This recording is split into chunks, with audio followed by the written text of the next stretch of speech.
परमेश्वर की बड़े नाम की महिमा हो। फिर से आने वाला प्रभु यीशु मसीह के मीठे और मधुर नाम से सबको जय मसीह की। सुबह के अवसर एक और बार परमेश्वर की वचन के साथ थोड़ा सा मनन करने के लिए परमेश्वर ने एक अवसर हमारे जीवन में दिया है, इसलिए मैं परमेश्वर को धन्यवाद करता हूँ। पिछले दिनों में हम निर्गमन की किताब 3 अध्याय से कुछ बातें मनन करके आ रहा है। आज भी हम उसी का 5 पद तक हमने देखा था। आज हम उसका 6वें पद को देखेंगे। उधर हम देख सकते हैं कि मूसा को परमेश्वर बुला रहा है कुछ कामों के लिए। निर्गमन की किताब 3 अध्याय उसका 6वें पद। फिर उसने कहा, मैं तेरे पिता का परमेश्वर और इब्राहिम का परमेश्वर, इसहाक का परमेश्वर और याकूब का परमेश्वर हूँ। तब मूसा ने जो परमेश्वर की ओर निहारने से डरता या अपना मुंह ढाँप लिया है। इधर हम देख सकते हैं कि मूसा को परमेश्वर कैसे बातें कर रहा है।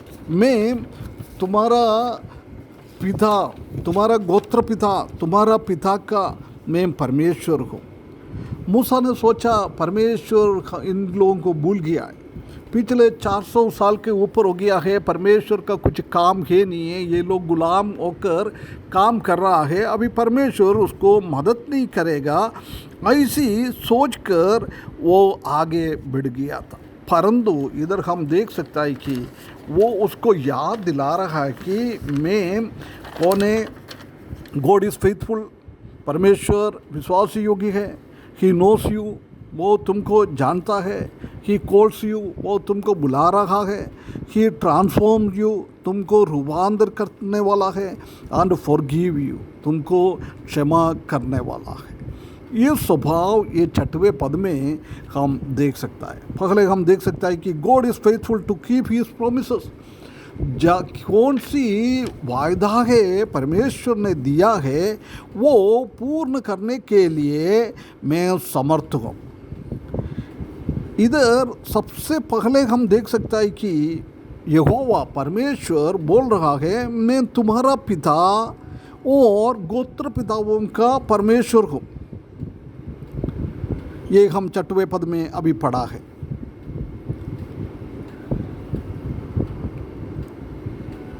मूसा सोचा परमेश्वर उनके तरफ देख रहा है, जब उनको दंड करने के लिए देख रहा है, क्योंकि वो एक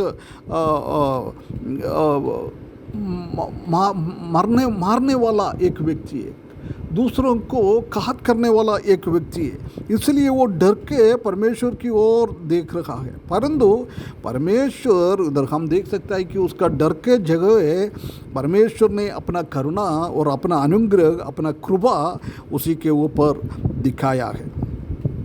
मूसा को बोल रहा है, मैंने ये वायदा तुम्हारा गोत्र पिताओं को तीनों को मैंने दिया हुआ है। हम उत्पत्ति की किताब और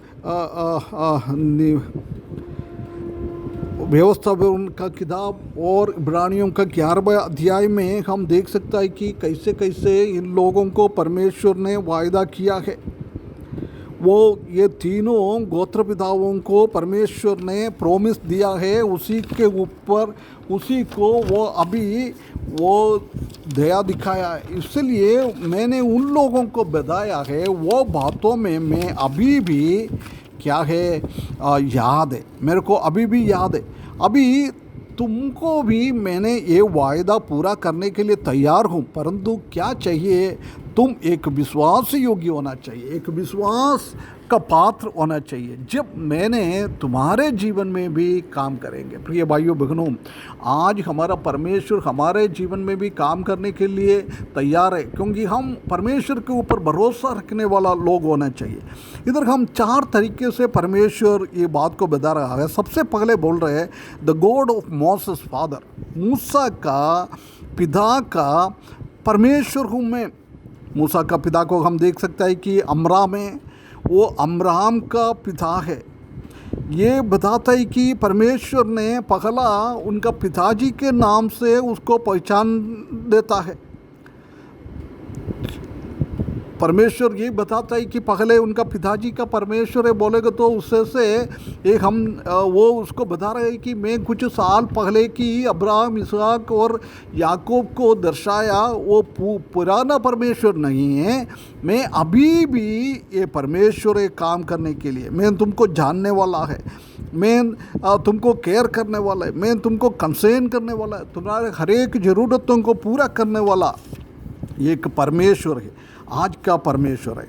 ये बात को ये बता रहा है। आज भी हम जानते हैं कि हम भी प्रभु परमेश्वर को अब्बा पिता पुकारने का एक अधिकार प्रभु यीशु मसीह के द्वारा हमको दिया है, इसलिए हमारा हर एक ज़रूरतों को पूरा करेगा। वो कैसे? स्वर्ग की धन दंपत के हिसाब से देने वाला। फिलिपियों 4:19 में हम वही पढ़ रहा है। दूसरा हम देख सकते हैं कि द गॉड ऑफ अब्राहम को हम जानता है कि अब्राहम को अकेले वो बुलाया है, वो ऊर देश से उसको बुलाकर उसको एक वायदा किया हुआ कनान देश की ओर लेके आ रहा है। ये हम देख सकता है कि ये परमेश्वर एक एक व्यक्ति को बुलाने वाला परमेश्वर है। परमेश्वर हर एक को बुलाने वाला है। हम परमेश्वर की बुलाहट को अंगीकार कर रहे हैं क्या? परमेश्वर को बुलाहट को हमारे जीवन में हम पहचान कर सकते हैं क्या? वो पहचानने के बाद हम उसी के पीछे चल रहे हैं क्या? एक बार हमको ध्यान रखना है। उसके बाद हम देख सकते हैं कि गॉड ऑफ आइसक, इसहाक का परमेश्वर है। हम जानता है कि इसहाक को इस दुनिया में जन्म होने के लिए कोई भी यही नहीं था, क्योंकि उसका माता 90 साल की हो गया था, उनका गर्भ में कोई बच्चा पैदा नहीं कर सकता है, ऐसी एक स्थिति में था। परंतु परमेश्वर ने क्या किया है, अपना सर्वशक्ति के अनुसार सारा का गर्भपात्र को बदल डाला है। एक ट्रांसफॉर्मेशन, रीजनरेशन उसी के जीवन में आ गया है ना। इसलिए हम आज ये एक रूपांतर होते हुए एक जीवन हम बिता रहे हैं क्या? एक ट्रांसफॉर्म्ड लाइफ हमारे जीवन में है क्या? तीसरा 14 हम देख सकते हैं कि द गॉड ऑफ जेकब, वो याकूब की परमेश्वर है। हम जानता है कि याकूब का जन्म से पहले परमेश्वर ने बहुत सारा बातें उसको वायदा दिया था, परंतु उसने उसी के ऊपर विश्वास नहीं किया है। हम जानता है कि उसने उनका भाई को बड़ा ज्येष्ठ पुत्र का एक अनुभव लेने के लिए उसका भाई को उसने बेवकूफ़ बनाया है, और अनुग्रह लेने के लिए उनका पिताजी को उसने चीट किया है, डिसीव किया है, और उनका ससुर लाबान को भी उसने चीट किया है। उनके ऊपर से भी बहुत सारा बातें उसने लिया है, धन दौलत उसने लिया है। परंतु इधर हम देख सकते हैं कि हमारा परमेश्वर जब हम पश्चाताप होकर परमेश्वर के पास आ जाता है, ये याकूब को भी हम देख सकता है कि आखिरी टाइम में, उसका मृत्यु के टाइम में उसने हर एक बच्चों को बुला के आशीष दे रहा है। उसी का जीवन में एक परिवर्तन आ गया है। पुराना चीज़ों को परमेश्वर ने भूल गया है। प्रभु यीशु मसीह के खून के द्वारा आज हमको उद्धार के रास्ते में लेके आता है। हम हमारे पापों से रिपेंट करेगा तो, पश्चाताप करेगा तो परमेश्वर कभी भी हमारा पापों को हमारे ऊपर नहीं डालता है। ये परमेश्वर के ऊपर भरोसा रखने के लिए मूसा को बोल रहा है, तुम्हारा पिता का परमेश्वर, अब्राहम का पिता परमेश्वर, इसहाक का परमेश्वर, याकूब की परमेश्वर। तो ये भाइयों बहनों, जब हमने ये परमेश्वर के ऊपर भरोसा रखते हुए हमारा जीवन को आगे बढ़ाता है, जब परमेश्वर हमारे द्वारा भी बहुत सारा काम करवाने के लिए तैयार है। इसलिए ये परमेश्वर के ऊपर भरोसा रखते हुए हमारा जीवन आगे बढ़ाने के लिए ये वचन के द्वारा परमेश्वर हमको सहायता करे, उसके बड़े नाम की महिमा हो।